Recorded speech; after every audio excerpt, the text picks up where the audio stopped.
네, 대현TV 김대현입니다. 방금 들어온 속보를 전해드리겠습니다. 민주당 대선 후보를 선출하는 당내 경선에서 50% 과반을 넘기며 1위를 독주해온 이재명 경기지사, 방금 종료된 호남지역 경선에서 이낙연 후보에게 패배했습니다. 자, 더불어민주당 대선 후보를 선출하는 최대 승부처로 꼽히는 광주 전남지역 경선에서 이낙연 전 대표가 47.12% 총 33,848표를 얻고 이재명 경기지사는 46.95% 33,726표를 얻는데 그쳤습니다. 자, 민주당은 오후 김대중 컨벤션 센터에서 합동 연설회를 개최한 후 개표 결과를 발표했는데요. 방금 전이었습니다. 자, 추미애는 4.33%, 김두관은 0.94%, 박용진 후보는 0.66%를 얻는 데 그쳤습니다. 자, 여러분, 광주 전남 선거인단은 민주당 경선에서 매우 중요한 지역입니다.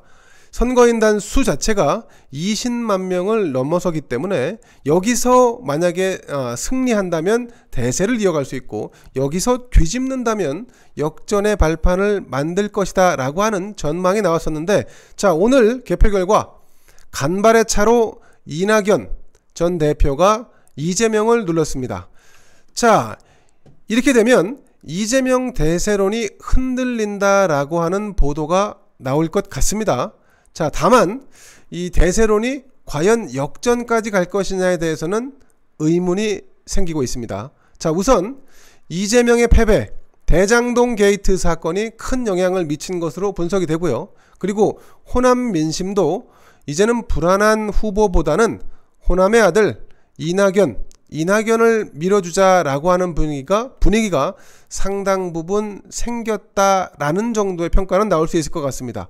자, 이런 호남의 민심은 수도권으로 옮겨 붙어서 영향을 줄 것 같은데, 과연 호남의 민심이 그대로 수도권에서도 재현될 것인지 여부는 조금 두고 봐야 할 것 같습니다.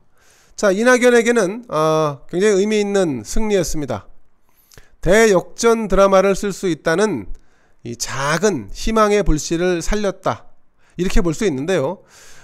이낙연 이름값은 한 것 같습니다. 자, 그럼에도 불구하고 전국 순회 경선 결과 총 집계 이재명의 과반을 무너뜨리는데 실패했습니다. 결국 이재명과 이낙연의 결선 투표는 현실화되기가 어려워 보입니다. 다시 말씀드리자면 이재명이 수도권에서 과반을 넘길 것으로 지금 예상이 되고 있는데, 이대로 간다면 민주당 대선 주자로 이재명이 확정될 것으로 보입니다. 민주당 경선은 호남 경선을 아마 이대로 지금 호남 경선 결과가 나온 것을 내일 오늘 밤 이 수도권 유권자들이 본다면 역시 이재명으로 가는구나 라고 하는 분위기를 탈 것으로 이렇게 예상이 됩니다. 자, 대장동 게이트 사건, 이 사건이 얼마나 휘발성을 갖느냐에 따라서 향후 이재명의 대선 행로가 결정될 수도 있을 것 같습니다. 국민의힘에서는 이 부분에 대한 공세의 고삐를 바짝 당길 것으로 예상됩니다. 다시 한번 정리해서 말씀드리겠습니다. 민주당 순회 경선 호남 지역에서 이낙연이 처음으로 승리를 거뒀다는 소식.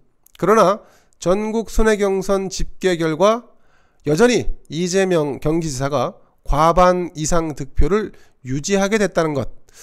자, 수도권 경선은 아무래도 이재명 경기지사가 유리할 것으로 보이는데, 결국 이렇게 되면 민주당 대선 후보로 이재명 경기지사가 거의 확정적인 상황을 맞게 됐다, 이런 긴급 속보를 전해드립니다. 김대현의 뉴스브리핑 여기서 마치겠습니다. 감사합니다.